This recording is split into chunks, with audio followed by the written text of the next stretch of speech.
Teachers are natural innovators, entertainers, and problem solvers. They dream of growing old into the profession, teaching their kids.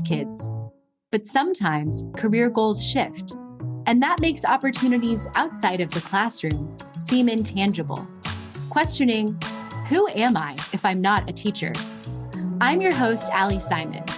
And I'm your co-host, JoDee Scissors. And this is Teacher Shift.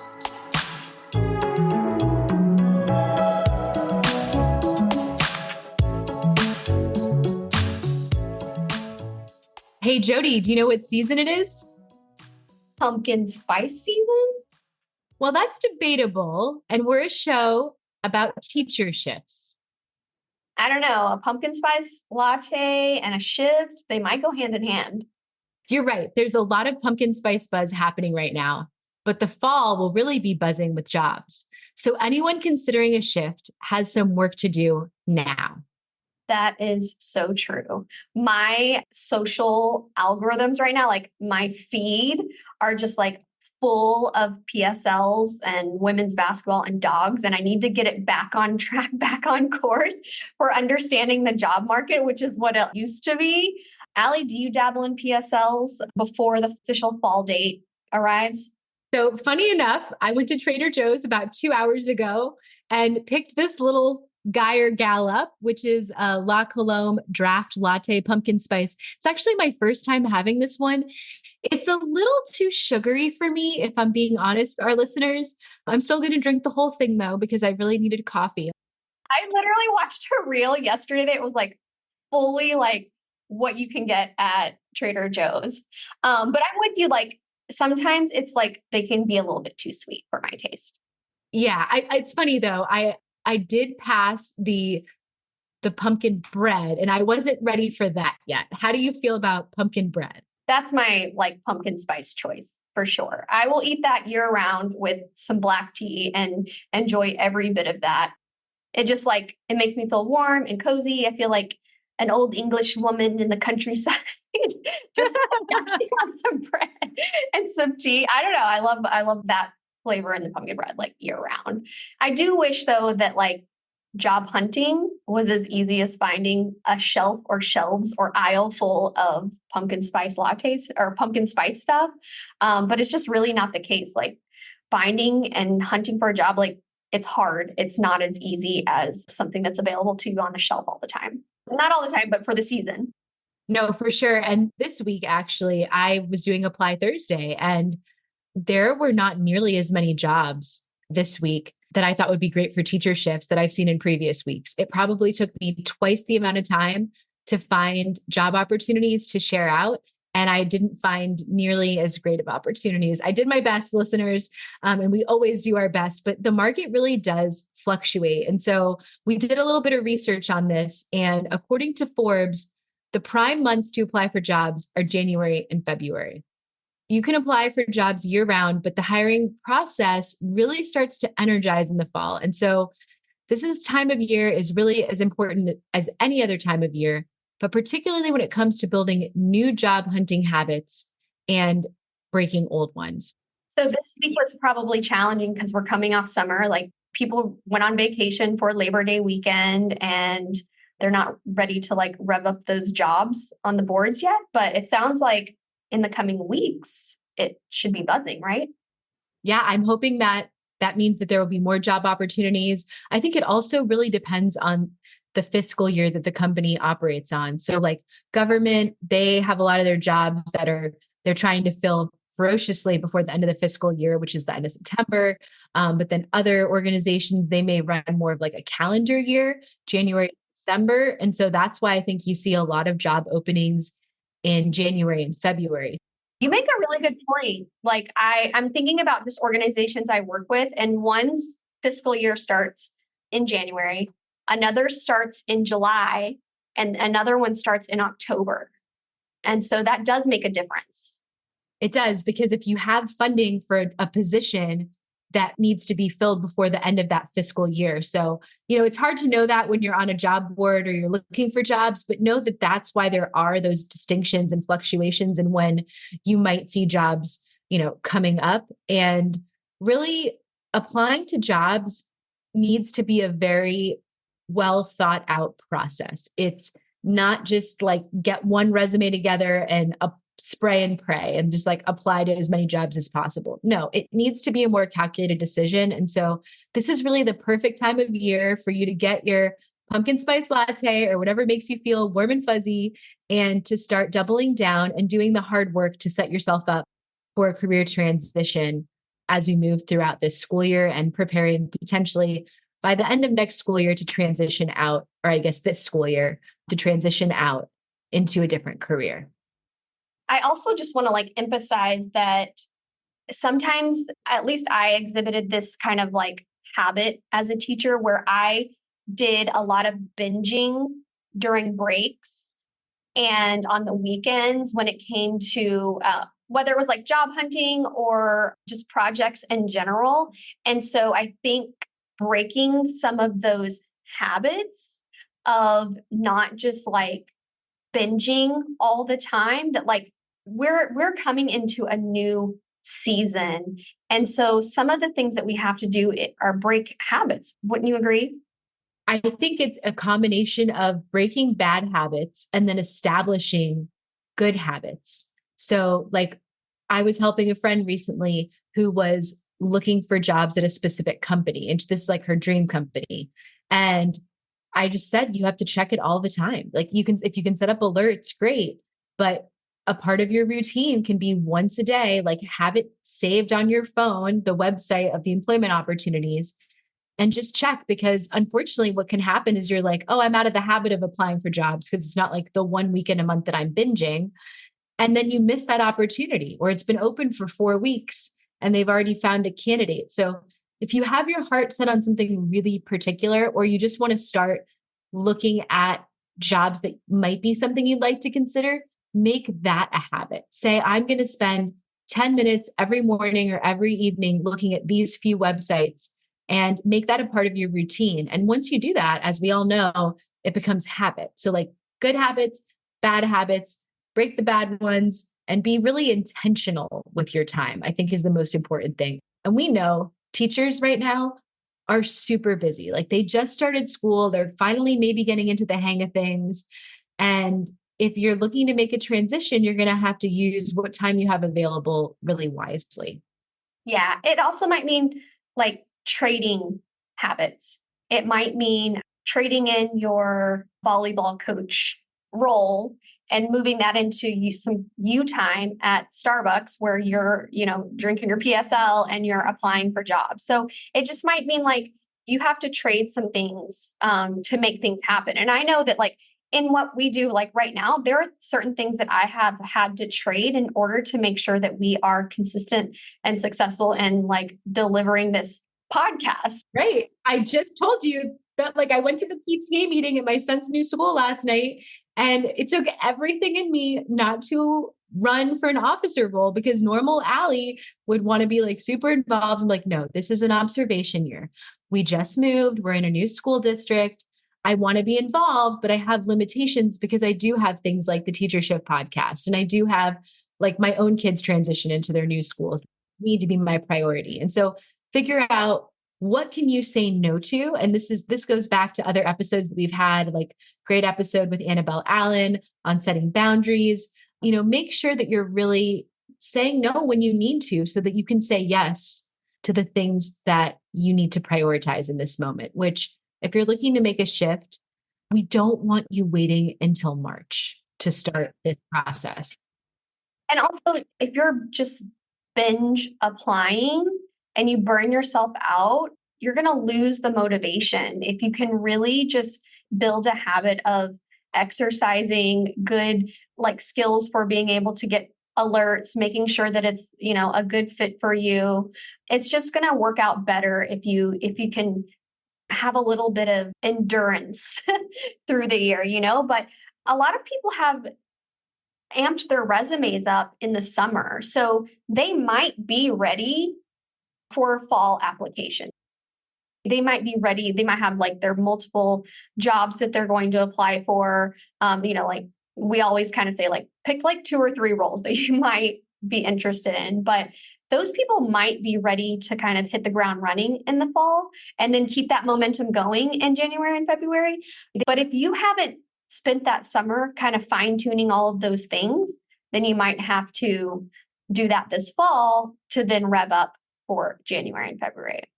But, if you know that that's on the horizon, we just want to make sure also that you are not rage applying. Have you heard of this kind of like trend in applicant behaviors about rage applying? I haven't quite heard it framed that way, but I can see how that happens. And I think the idea is like the more jobs I apply to, the better chance I have. I would argue that your time is better spent crafting a resume for, like JoDee said, 1, 2, maybe 3 roles. Maybe you're interested in going into curriculum design. Maybe you're interested in going into project management. Maybe you're interested in going into something completely different. Craft your resume around those specific roles, and then you'll just need to tailor them to the specific job openings that you're applying to. The way I see it is kind of like if you're training for a marathon, you can't just like rage train. You can't just like all of a sudden decide you're going to train for a marathon. I mean, some people maybe do it if you're very physically fit, like a month before. Yeah, there are those people that are successful when they're impulsive like that, but it's a very small percentage compared to those that trained. If you're training for a marathon, I've only ever trained for a half marathon, and that was it. At the end of it, I wasn't like, oh, I want to do that again. So I would just say, create like a timeline for yourself and have some actionable steps. And one of the first things is to really start setting alerts on LinkedIn and other job boards and start following, like JoDee said, the 2 to 3 types of jobs that you want to shift into. And then as you build that resume that's tailored to those types of jobs, then you'll start applying to jobs and keep track of those. Keep track of, the dates that you apply, and you'll notice some trends. Maybe you'll notice, honestly, one thing I noticed is that sometimes roles are not coming available at companies year round.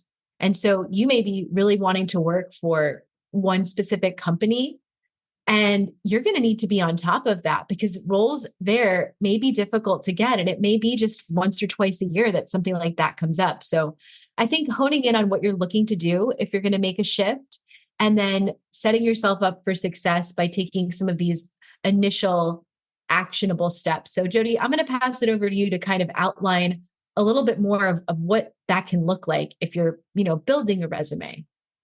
Yeah, I think like we said, when you build a resume and you kind of have those 2 to 3 type of roles that you're looking for, you can start to expand upon that. You could start working on your elevator pitch, which is one of the episodes that we talked about in regards to you securing your latest role and how important that elevator pitch was, and following industry professionals, following specific organizations. And when I say follow, I'm really talking about the professional community that exists on LinkedIn.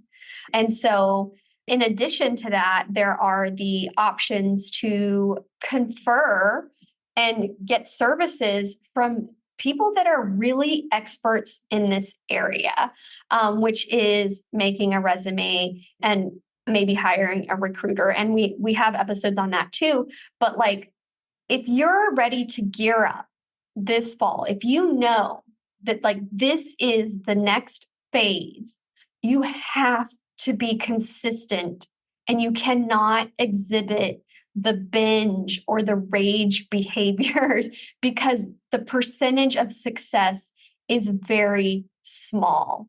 And honestly, it's disappointing, When you're describing that, I think like it's really hard when you decide to leave teaching. We talk about it on the show. Like when I decided to leave teaching, I didn't have anything lined up. I decided to leave because we had a health scare and I took some time off. And then when I went back to work, I was like, I don't think I can go back into teaching. It doesn't work. But it was hard enough to like have that part of my identity feel lost. And then when I'm applying for jobs outside of teaching, it makes you feel like, oh, I'm just a teacher. There's nothing else that I can do outside of teaching. I guess I'm just going to have to stick with that or stick with something very closely related. And it can really feel like defeating. Like you could feel defeated and it can make you lose confidence and lose hope. And I mean, those are all natural things that you'd feel if you get rejected from jobs. But I think what JoDee and I really want to share with you is that it doesn't have to be that way if you're really proactive. If you listen to advice from experts that we've had on the show, some guidance that we're outlining in today's episode, that you can set yourself up to be more successful. And I think what you'll learn is if you take the time to craft a resume that's tailored around one or two specific roles and you start applying for those, and then you're noticing that you're not getting interviews or that there's a trend, maybe you're getting interviews for one type of a role, but not the other.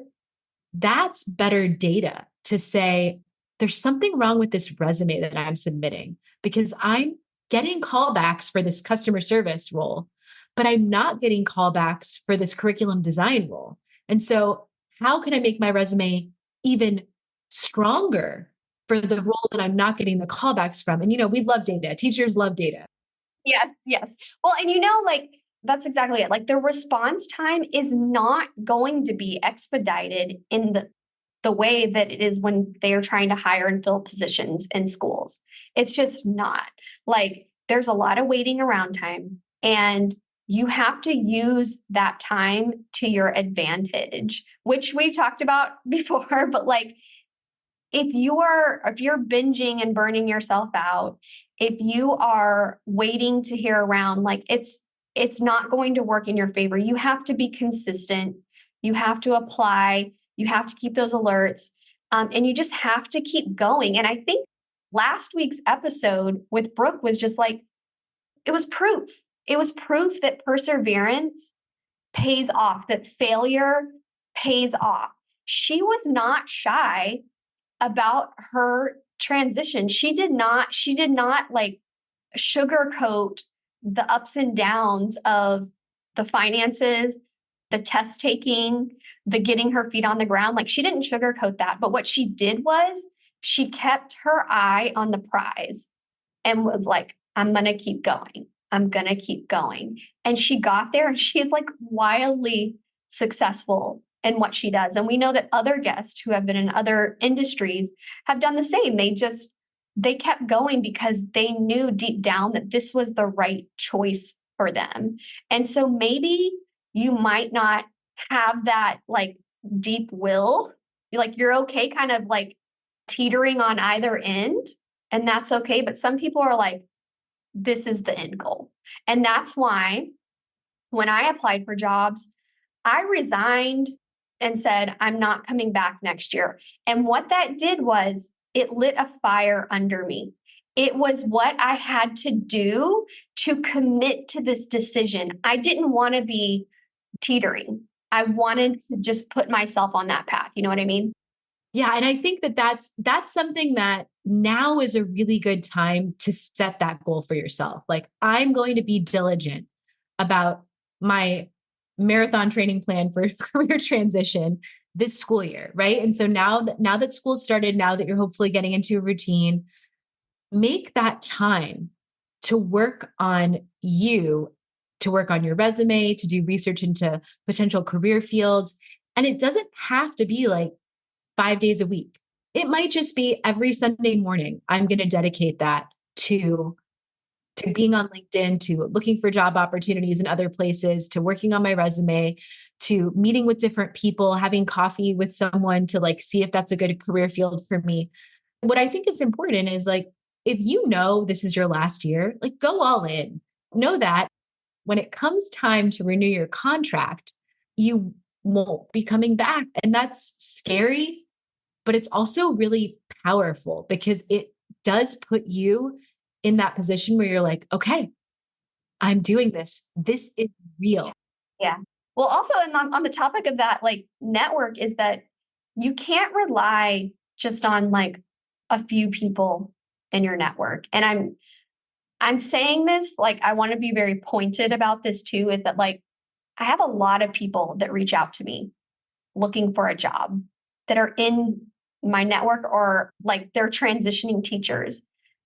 And while I wish I had a job that I could refer every single one of these people to. I don't.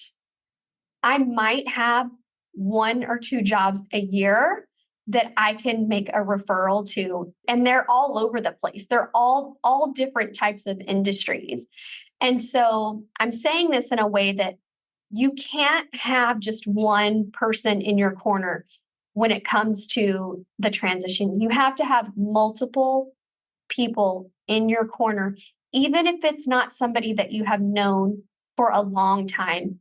They're just people that are championing for good people and educators making a transition. So, and there are those people. There are tons of people out there that are willing to build those relationships, but you have to really expand and not just count on those few people. You really have to do the work.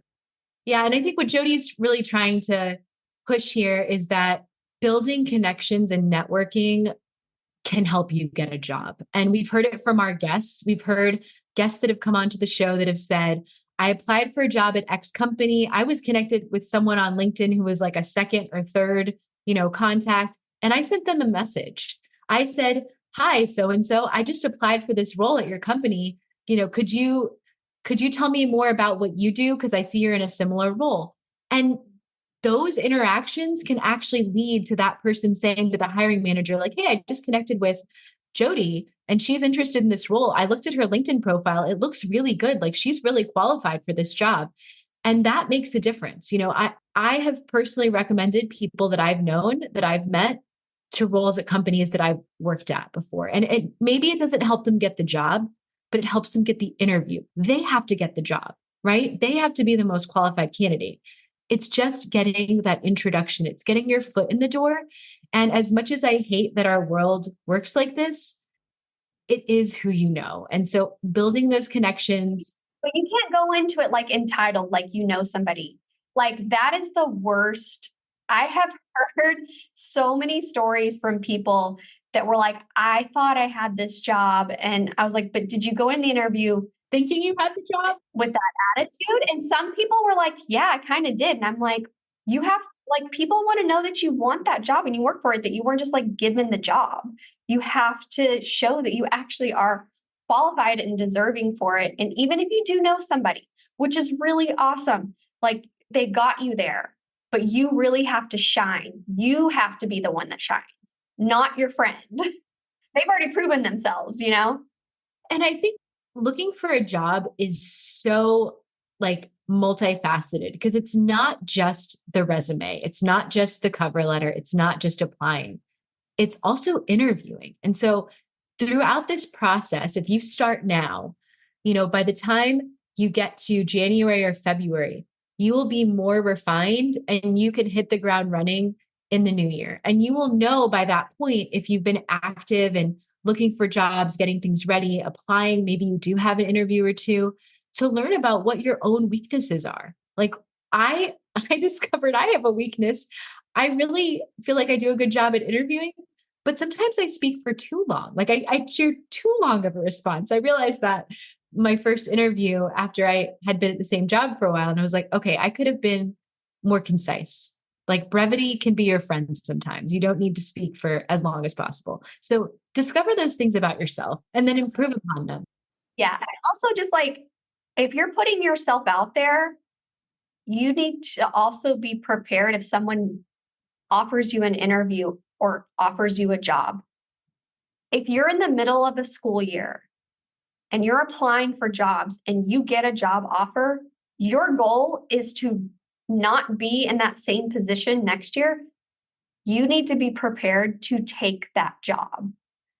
They're not going to wait until the end of your contract. Very rarely. If you're like really close into like, May, end of April, maybe you can negotiate that.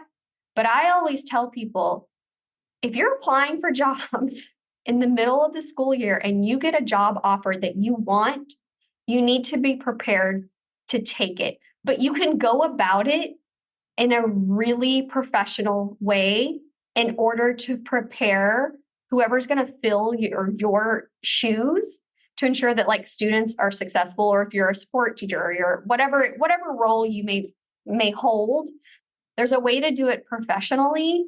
So the transition can be okay. The most common thing we get is the kids, but the kids, they need me. If there is a solid human being in that role that is filling in for you, if there is a qualified person in there, your kids, which is what we hope is the case, like we hope that the hiring people in schools are making those really good choices for our student population. But like the kids are going to be okay. And I can tell you that because Ali and I both keep in contact with our former students and they are okay. They are okay. And I will tell you that, in reflecting as educators, we play an important role in the lives of young people. That is a fact, right? If you're an elementary school teacher, you're spending hours of a child's day, sometimes more than their own parents spend with them during the school year. So it's really, really important role. However, kids are resilient. And like JoDee said, if there's another adult that they bring in, a best case scenario, they're qualified, they're excited. I've actually served as a long-term sub before when I'm during maternity leave or when people have left their school, and they're able to get people in there, hopefully, in this situation. But I don't want you to live with this guilt that's like, oh, like it's going to be so hard. It's going to be hard whenever you leave. It's going to be hard if you leave in June. It's going to be hard if you leave in March. It's going to be hard if you leave in December. It's going to be hard on you. You're going to feel bad. That is a normal feeling to say, like, I don't want to leave my students. I feel bad. I feel guilty. Those are natural reactions. I think what you have to do is just decide what's the best thing for you personally in that moment. Yeah. Because also like the adults and the kids are not sitting around mulling in you leaving. Like they're not, I want to say this like kindly, but like they're not spending all their time thinking about you, They're not. And that's where I feel like we're kind of like, not like self-centered or selfish, but you're like, oh, it's going to be so hard. It's like, well, they still have their soccer coach. They still have their whatever. Like you might be that person for a few students, but keep in touch with them. Like in my case, I was a high school teacher, so it was easier to build those relationships. I still connect with my students, my former students, but really decide, are you ready to make that commitment? If you get the job offer, be prepared that you may have to leave in the middle of the school year. What would that look like? What are the repercussions about leaving in the middle of the school year? Like, are you certain you're never going back to teaching? Because some districts do have some penalties for leaving in the middle of the school year. So you should be aware of those. That's true. Last week, just like randomly, out of nowhere, I had two kids' families that I used to teach contact me like in the same week. It was totally bizarre. They were sending me pictures of their kids and how they've grown up, and they're both seniors this year. And I don't know what happened, but they had both like thought about me that week, and they sent me like an update, a family update. And one of them said, I'm going to be honest with you, you set the bar very high. We hadn't had an educator as engaging as you. And I said, I was just like, I'm so sorry. That was always my biggest fear, is that when kids move on, that they may not have, there's just those kids that like really count on that relationship with their teacher. And you kind of have to know who those kids are. I feel sad that child didn't go on and have that lasting connection, but the connection between us never left, was never lost. And the connection that child had with their family is really tight too. And the friendships are really tight.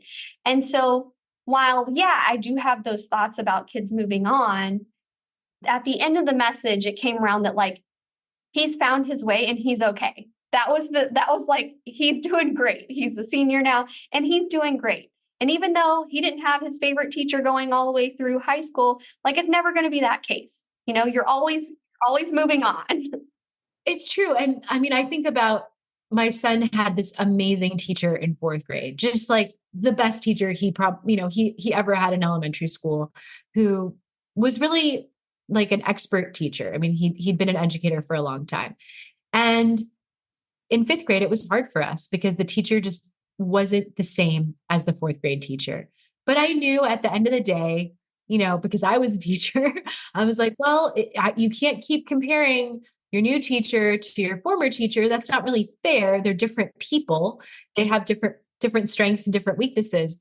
But I think that it's also good for students to learn that, for parents to learn that, like, your bosses aren't always going to be the same in the workplace, right?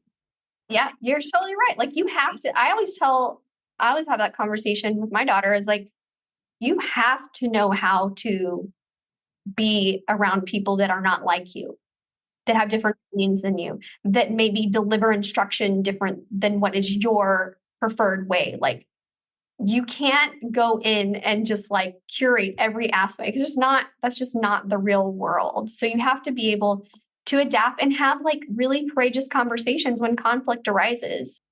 So I think I just want to come back to really the main purpose of today's episode, which is to give you the encouragement that you need to start now, to start in the fall, to prepare yourself if you're interested in making a career shift, a teacher shift, and get your ducks in a row, get your pumpkin spice lattes, get your pumpkin bread.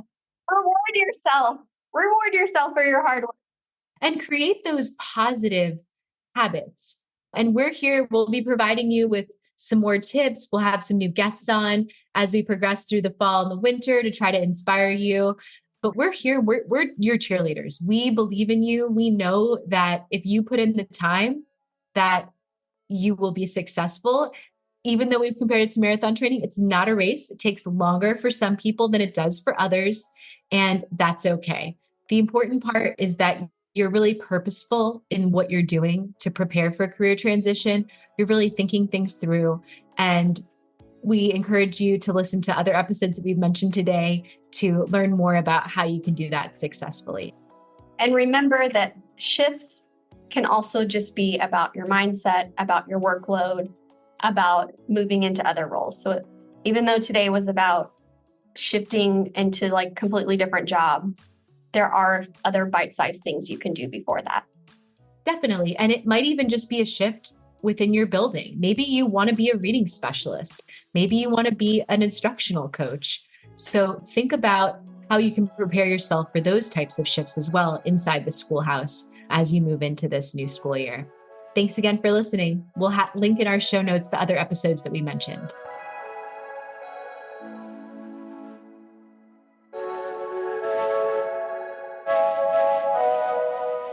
Are you interested in suggesting a topic for Teacher Shift, being a guest, or recommending a guest? Please see the episodes page on our website to make a submission. And if you'd like to write for us, see our blog page. If you liked Teacher Shift, give us a 5-star rating and follow us on Instagram, Facebook, Apple Podcasts, Spotify, and Amazon Music. Today's episode was written and recorded by me, Ali Simon, and my co-host, JoDee Scissors. Executive produced by Teacher Shift. Produced and edited by Emily Porter. Original music, Emoji by Tubebacker.